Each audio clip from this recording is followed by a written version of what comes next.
आप सभी का अभिनंदन है, सभी को नमस्कार। बंगाल में पंचायत चुनाव के नतीजों का गणना चल रहा है और स्वाभाविक रूप से जहां तक बंगाल का स्वभाव है, हम जानते हैं कि कहा जाता था कि what Bengal thinks today India thinks tomorrow. जिस भूमि से कभी वंदे मातरम के शब्द उपजे थे, आज बड़े दुख के साथ कहना पड़ रहा है कि आज उसी भूमि में थैंक्स टू टीएमसी जिस प्रकार की हिंसा हो रही है वो अपने आप में अप्रत्याशित है। इससे पहले कभी इस प्रकार की हिंसा न हमने कभी देखा था, न किसी चुनाव में सुना था। चुनाव और हिंसा आज बंगाल में पर्यायवाची शब्द बने हुए हैं और बंगाल में ये कोई पहली बार हो रहा हो ऐसा विषय भी नहीं है। इस बार के पंचायत के चुनाव जो कि अभी 8 जुलाई को संपन्न हुए, आज काउंटिंग चल रहा है। आज अखबारों में हर जगह ये खबर छपी है कि लगभग 45 लोग आज तक, जब से नॉमिनेशन आरंभ हुआ है और काउंटिंग अभी चल रहा है, लगभग 45 लोगों की हत्या की जा चुकी है। 45 people have died as of today as far as the panchayat elections of 2023 in West Bengal is concerned. आप याद करिए, इससे पहले के असेंबली चुनाव 2021 में लगभग 52 लोगों की, 52 लोगों की हत्या हुई थी। 52 people had died in the assembly elections during Bengal. 2018 के पंचायत के चुनाव में 23 लोगों की हत्या हुई थी, चुनावी हत्या। और उससे पहले 2013 के बंगाल के पंचायत के चुनाव में 15 लोगों की हत्या हुई थी। 2013 में 15 लोग, 2018 में 23 लोग और 2023 जो वर्तमान का पंचायत चुनाव चल रहा है उसमें 45 लोगों की हत्या। उत्तरोत्तर दिन प्रतिदिन लोकतंत्र किस प्रकार दम तोड़ रहा है बंगाल में, यह आपके सामने पेश है, संख्यावत पेश है। बंधुगण, केवल हत्याएं नहीं, आप अगर अखबार पढ़ेंगे तो जिन शब्दों का प्रयोग सर्वाधिक किया गया है बंगाल के पंचायत के चुनावों को लेकर, वो शब्द है फायरिंग, गोलीबारी, बॉम्बिंग, बमबारी, बोगस वोटिंग, रिगिंग, मतपेटियों का जलाना, मतपेटियों को फेंकना। कोई तालाब में फेंक रहा है मतपेटियों को, तो कोई वोट रिगिंग करके किस प्रकार से जीता जा सकता है, टीएमसी उस प्रयत्न में, उस यत्न में लगी है। जिस डेमोक्रेसी में, जिस लोकतंत्र में फायरिंग, बॉम्बिंग, हत्या, रिगिंग ऐसे शब्दों का प्रयोग होता है, उस लोकतंत्र का क्या वजूद है, आप जरा सोच के देखिए। बंधुगण, आप सभी जानते हैं कि जहां तक भारतीय जनता पार्टी का सवाल है, हमने लगभग 6000 पोलिंग बूथों पे रीपोलिंग का डिमांड किया था। इस कदर एक बायसनेस के साथ ये पोलिंग हुई है। आप सबने सुना था सुप्रीम कोर्ट और हाईकोर्ट ने क्या कहा था। सुप्रीम कोर्ट ने ताकीद किया था राज्य सरकार को कि आप सही तरीके से तटस्थ होकर केंद्रीय बल के साथ, सेंट्रल फोर्सेस के साथ चुनाव कराइए। सेंट्रल फोर्सेस तो गई, मगर डिप्लॉयमेंट जो सेंट्रल फोर्सेस के हुए, उनका ठीक तरह से डिप्लॉयमेंट राज्य की सरकार ने नहीं किया। जो सेंसिटिव बूथ होती है उनकी संख्या छुपाई गई, सेंसिटिव बूथ का डाटा दिया नहीं गया। सेंट्रल फोर्सेस के होने के बावजूद 45 लोगों की हत्या, यह दिखाता है कि राज्य सरकार किस प्रकार से एक प्रायोजित रूप से इन हत्याओं को अंजाम दे रही थी। यह एक स्टेट स्पॉन्सर्ड मर्डर है। ये जितने लोग मारे गए हैं, यह प्रायोजित है। This is not accidental, this is state sponsored murder of democracy in West Bengal. और केवल राजनीतिक पार्टी ही स्पॉन्सर कर रही है ऐसा नहीं है। इंस्टीट्यूशनलाइजेशन, संस्थागत मर्डर है, अर्थात इसमें पुलिस प्रशासन से लेकर जो डिस्ट्रिक्ट अधिकारी होते हैं और जो प्रशासनिक अधिकारी होते हैं, वह सब सम्मिलित हैं।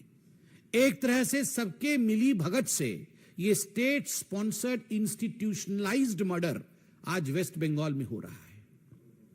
आप सोच के देखिए, 21वीं शताब्दी में भारतवर्ष बैठा हुआ है। मैं भी सोशल मीडिया में हूं, आप भी सोशल मीडिया में हैं। आजकल कुछ छुपता नहीं है। जब हम सोशल मीडिया और फेसबुक में देखते हैं एक के ऊपर एक लद करके डेड बॉडियों को ट्रक से या बस से उतारा जा रहा है और स्ट्रेचर्स में डाला जा रहा है, किसी के हाथ मुड़े हुए हैं, किसी के पांव मुड़े हुए हैं, और ये किसी एक्सीडेंट का सीन नहीं है, ये कोई दुर्घटना का दृश्य नहीं, ये मर्डर है, ब्लेटेंट मर्डर। दिन दहाड़े हत्या की गई है केवल इसलिए क्योंकि आप टीएमसी को वोट नहीं कर रहे।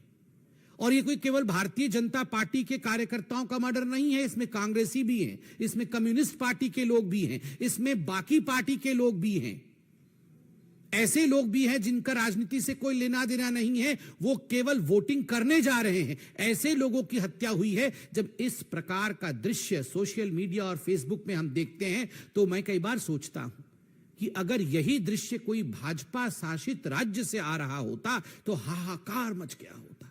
ये सारे नेता, ये जो हाथ पकड़ पकड़ के कभी बेंगलुरु में खड़े होते हैं तो कभी किसी और राज्य में खड़े होते हैं, महाठगबंधन का दृश्य दिखाते हैं। कहां है वे सारे नेता? कहां है लालू प्रसाद यादव? कहां है नीतीश जी? कहां है वो मोहब्बत की दुकान खोलने वाले राहुल गांधी? कहां है ये सारे महाठगबंधन के नेता? एक के मुंह से एक शब्द नहीं निकला है, एक शब्द नहीं निकला है।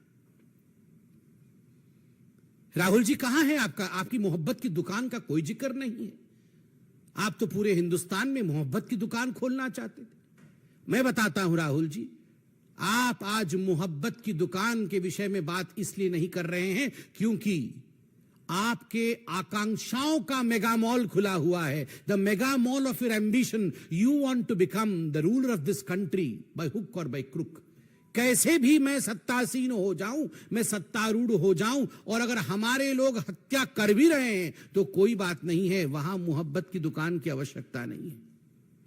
ये मोहब्बत की दुकान और मोहब्बत के दुकान की फरमान ये केवल उन्हीं जगह आवश्यक है जहां मोदी जी पे और भारतीय जनता पार्टी पे प्रहार किया जा सकता है। कोई बात नहीं अगर कांग्रेस का कार्यकर्ता भी टीएमसी के लोगों द्वारा उसकी हत्या कर दी जाए और कांग्रेस के नेता खुद बंगाल में कहे कि हमारे कार्यकर्ताओं की हत्या हुई है, उस पे भी राहुल गांधी और कांग्रेस के शीर्ष नेतृत्व की चुप्पी यह दर्शाता है कि इन लोगों का एम्बिशन कितना बड़ा है। यह लोग डेमोक्रेसी की हत्या होते हुए देख सकते हैं मगर अपने एम्बिशन की हत्या होते हुए, अपनी महत्वाकांक्षा को लुटते हुए नहीं देख सकते। मां, माटी और मानुष की बात करती थी ममता बनर्जी। मां आज बिलख रही है, रो रही है, माटी आज रक्त रंजित है, मानुष की आज हत्या हो चुकी है। और ममता जी माफ करिएगा अगर मैं कहूं कि निर्मम बंदोपाध्याय जी ये सब मूक दर्शक बन के देख रही है तो ये अतिशयोक्ति नहीं होगी। ये निर्ममता है, ये ममता नहीं है। ये डायमंड हार्बर मॉडल है। डायमंड हार्बर जहां से अभिषेक बनर्जी लड़ते हैं, उनकी कॉन्स्टिट्यूएंसी है भाईपुओं की, और जिस प्रकार से वहां दादागिरी की राजनीति चल रही है, वहां counting agent Bharatiya Janata party और दूसरे पार्टी के काउंटिंग एजेंटों को छोड़ा तक नहीं जा रहा है। ये चारों ओर बंगाल में ये चल रहा है। काउंटिंग एजेंट अगर टीएमसी का नहीं है तो 2 किलोमीटर पहले उसे रोका जाता है। जिस दिन नॉमिनेशन भरने जाता है किसी और पार्टी का कार्यकर्ता, पहले उसे मारा जाता है, डराया जाता है, धमकाया जाता है। फिर भी अगर नॉमिनेशन भर देता है तो उसके लोगों की हत्या की जाती है। फिर भी अगर इलेक्शन हो जाता है तो काउंटिंग डे के दिन काउंटिंग एजेंट को वहां घुसने नहीं दिया जाता है। रिगिंग करने की कोशिश होती है, बम फेंकने की कोशिश होती है, और उसके बाद भी अगर हो जाता है तो किस कदर वहां दंगा की जाती है कि आज हेमंत बिश्व शर्मा जी ने भी ट्वीट करके बताया है कि कई हजार लोग बंगाल छोड़ के आज शरण में हैं आसाम में। यह लोकतंत्र है, यह लोकतंत्र है ममता दी। ममता जी, आपको उत्तर देना होगा, क्या यह लोकतंत्र है कि एक राज्य के लोग चुनावी गणना के दिन राज्य छोड़ करके दूसरे राज्य में वो शरण लेते हैं? और यह पहली बार नहीं हो रहा है, असेंबली के चुनाव में भी ठीक इसी प्रकार हुआ था। বাংলার গণতন্ত্র রক্ত স্নাত, এখানে ভোট হলে মানুষের প্রাণ চলে যায়, এখানে নিয়ম কানুনের কোনো বলয় নেই। মুখ্যমন্ত্রী নির্মম বন্দ্যোপাধ্যায় ও তার পরিষদদার সরকারি আইনকে ক্ষমতা টিকে থাকার মেশিনারি বানাইছেন। আমি এই ব্যবস্থার তীব্র নিন্দা করি। भारतीय जनता पार्टी इस पूरे व्यवस्था की, जिस प्रकार से हिंसा हो रही है, जिस प्रकार से लोकतंत्र की हत्या हो रही है, उसकी तीव्र निंदा करती है। धन्यवाद। कोई प्रश्न हो तो अवश्य पूछें। सर, मेरा सवाल है कि विधानसभा चुनाव के पहले से लगातार वहां हिंसा जारी है। मेरे हिसाब से कभी हिंसा वहां थमी नहीं। संविधान इस देश में उसके अंदर कुछ व्यवस्था भी है, तो आखिर क्यों केंद्र सरकार किस बात का इंतजार कर रही है? आपने खुद आंकड़ा दिया कि कितने सैकड़ों लोग मारे जा चुके हैं। देखिए, जहां तक भारतीय जनता पार्टी का विषय है, मैं उसका विषय रखता हूं। केंद्र सरकार के विषय में सरकार के प्रवक्ता अपने विषय को अवश्य रखेंगे। भारतीय जनता पार्टी ने एक कमेटी बनाई है, 4 दलीय कमेटी है, और यह कमेटी वहां पर हिंसा को पढ़ने, उसके विषय में जानने के लिए, उसके विषय को स्थापित करने के लिए गई है। केंद्र सरकार भी, हमने देखा है न्यूज के माध्यम से, गृह मंत्रालय ने रिपोर्ट भी मांगी है। तो स्वाभाविक रूप से इन सब विषयों का आंकलन करने के बाद जो भी उचित कदम होगा सरकार व पार्टी उठाएगी। कोर्ट में भी विषय गया हुआ है, इसके विषय में भी आप जानते हैं।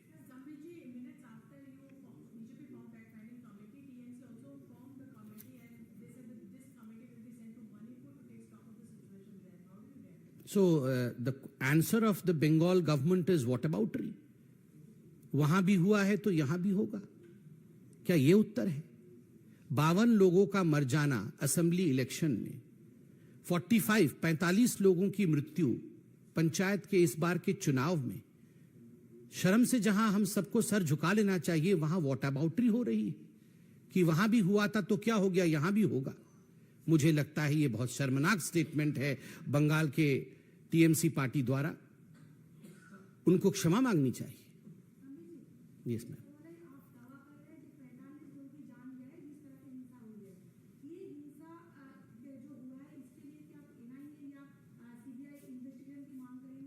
देखिए, मैं दावा नहीं कर रहा हूं कि 45 लोगों की हत्या हुई है। आज सारे अखबारों में 42+3 ये संख्या छपी है, और मैं मीडिया पे संपूर्ण विश्वास करता हूं कि जिस दिन से चुनाव घोषित हुए हैं आज तक 45 लोगों की जान गई है। मीडिया ने बहुत ही जिम्मेदारी के साथ छापा होगा, आंकड़ों के साथ छापा होगा। और जहां तक एनआईए एवं सीबीआई की जांच का विषय है, स्वाभाविक रूप से इसमें कोई दो मत नहीं है कि हमारी होम मिनिस्ट्री हो और बाकी जो पार्टियां हैं, सभी ने अपने डिमांड्स को रखा है। तथ्य के आधार पर इस विषय पर पार्टियां भी और सरकार भी आगे बढ़ेगी।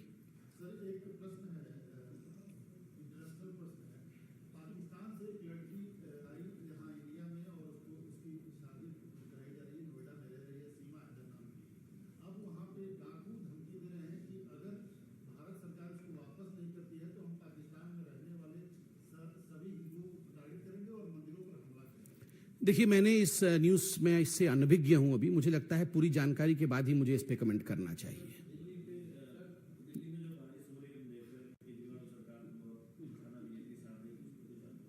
ये स्वाभाविक रूप से बारिश हो चाहे दिल्ली में कुछ भी हो, केजरीवाल सरकार और उनका एक रवैया रहता है कि दूसरों के कंधे के ऊपर जिम्मेदारी डाल देना और राजनीति करना। मुझे लगता है आज पूरे देश में जिस प्रकार से बारिश का प्रकोप है, हम टीवी के माध्यम से और बाकी माध्यमों से देख रहे हैं, संवेदनशील विषय है। लोगों के घर बह जाने, लोगों का जान चला जाना, ये राजनीति का विषय कदाचित नहीं है।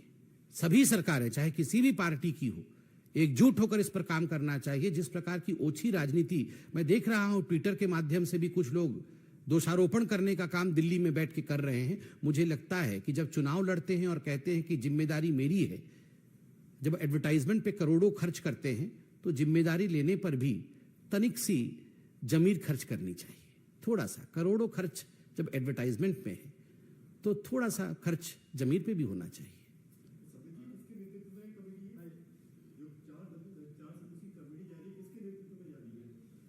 नहीं, वो कमेटी आपको पूरा पेपर दिया गया है।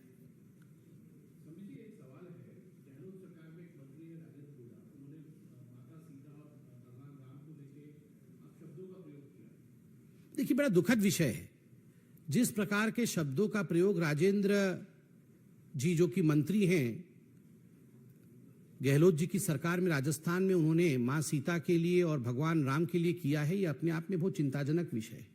मैं तो उन शब्दों का दोबारा यहां प्रयोग नहीं कर सकता हूं, बहुत ही निंदनीय शब्द है। मगर ये कांग्रेस के लिए कोई नई बात नहीं।